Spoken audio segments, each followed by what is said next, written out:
This morning we're going to be looking at constructing combinations in the kickboxing ring. The thing about combinations is that they're meant to serve a particular purpose. All too often people start off a combination using a preferred combination or their favourite techniques grouped together. This is not a bad way to start, but there are a number of things you're trying to do with a combination. So what we're going to do is break it down, look at what we're trying to achieve and different ways of doing that.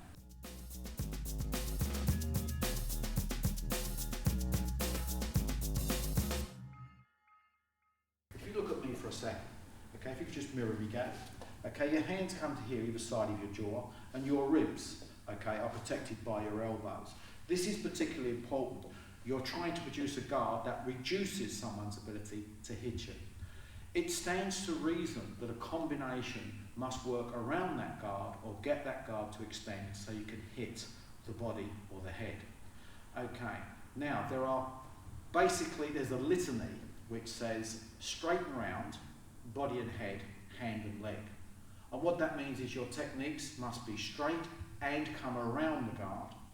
It must be body and head, so you vary it so that he can't put his guard in one place. And it's hand and leg, so you get a range of a variation in the range, and you get a variation on the power of the technique. If I could just turn you towards me here, okay, if I could just put your hands in position. Normally, someone would stand in a full guard like this, but there are other ways that they can stand.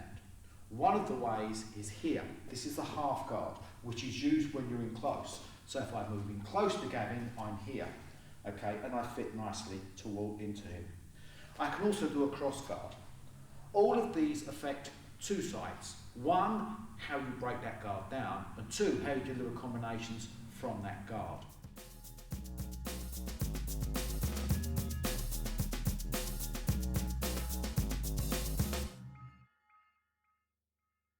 What we're going to try and do is to hit the vital areas on the body.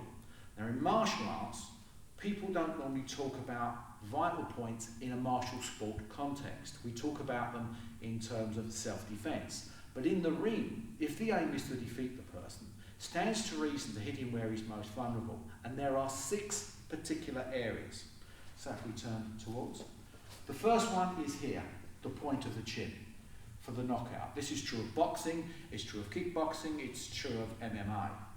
Also, the next point is 2 inches back either side of the chin, which is here on the jaw. Okay, so we've got the point of the chin and the jaw. Then we have the temple here. It's often said erroneously that the temple, the bone is thinner there. It's not. It's slightly concave and actually has the effect of focusing the blow. So 3 targets on the headband. Point of the chin, jaw, and the temple. Coming down, we have the solar plexus, okay? If you hit someone here, you have your lungs in this position, and along the bottom is a strip of muscle called the diaphragm. That diaphragm must drop in order for your lungs to inflate, and it rises in order for you to exhale. So if you hit someone here, what will happen is your diaphragm will go into spasm momentarily, and you'll be breathless, winded. That's why you get that effect, because your diaphragm cannot drop. Punch or kick someone here and you're on your way to winning the fight in short order. The next target area is here, the liver. It's a triangular organ half under the rib cage. So it rests about there, half on, half under. Now here's the thing to remember. You're not a 2-legged animal. Evolutionary wise, you are designed as a 4-legged animal. So these vulnerable areas would be back behind the teeth and claws. When your ancestors stood up about 15 million years ago, they exposed a different set of targets to be attacked, and the liver is one of them. The ribs, instead of protecting the liver, actually move in and cause a trauma to it. So a punch here, tense yourself for a second, will do the job nicely. Okay, moving over on this side here, we have the spleen. Now that's about halfway between the armpit and the hip bone, about there. That has an effect similar to the liver. But I'm going to grade these for you. The chin is a 10. The jaw is a 10. The temple is a 10. The solar plexus is a 10. The liver is a 10. And the spleen is an 8. Lots of variation there then. Basically, these areas will produce the effect of either stopping the opponent there and then, or weakening to the point where follow-up blows will finish him off.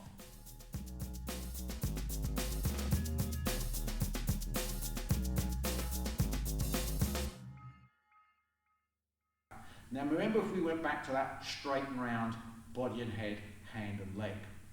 If we put Gav back into the guard, here, into a full guard, and we look at him, if I'm going to hit him, what I'm going to do, straight shots will give me the chin. But in order to hit the temple or the jaw, my shot has to go around. So here's where we come to the round, to the temple and to the jaw. To the solar plexus, again, it can be a straight shot, but it's straight in. The liver, normally the best shot for that is either a lead leg roundhouse kick or a shovel hook. And the shovel hook is so called because your aim describes a shoveling motion. So you twist the body and you hit hard into the liver. For the spleen, a back leg roundhouse will hit the target nicely, okay? Or a body hook here. So we've now got straight and round. We've got body and head. We have hand and leg. And these are the elements that construct a combination that's effective.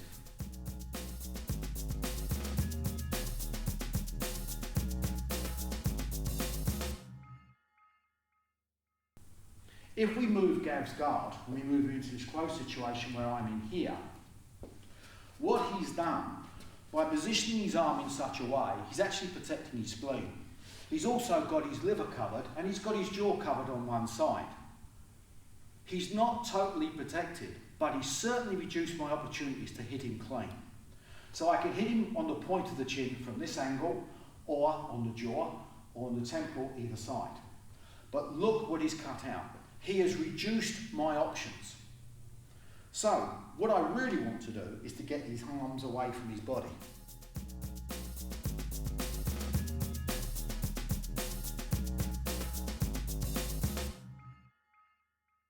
I'm going to move his arms again into a cross guard here. If I can turn Gav into Jutsu. With a cross guard, he covers his jaw, forward slightly for me please, here. Now he doesn't stand still. He moves up and down, and he moves from side to side. And what you get is this, down and twisting. When he starts to add to that bobbing and weaving, moving his head round in a circle, this means the target comes online momentarily. It's very, very hard to hit clean. So if you are being attacked, it makes sense to alter your guard to make things awkward for your opponent. And the reverse is, when your opponent is attacking you, he's got to continually find new ways of breaking down your guard, which is where combinations come in. No matter how Gavin stands, no matter how he moves, there will be a combination there to be had. And always, we're looking for those 6 vital areas: the point of the chin, the jaw, the temple, solar plexus, liver, and the spleen.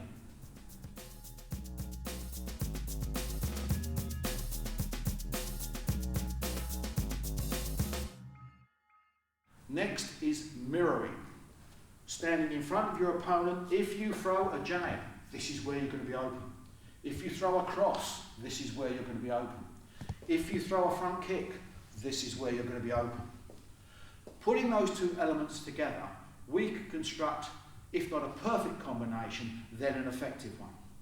And winning kickboxing is about being effective the majority of the time.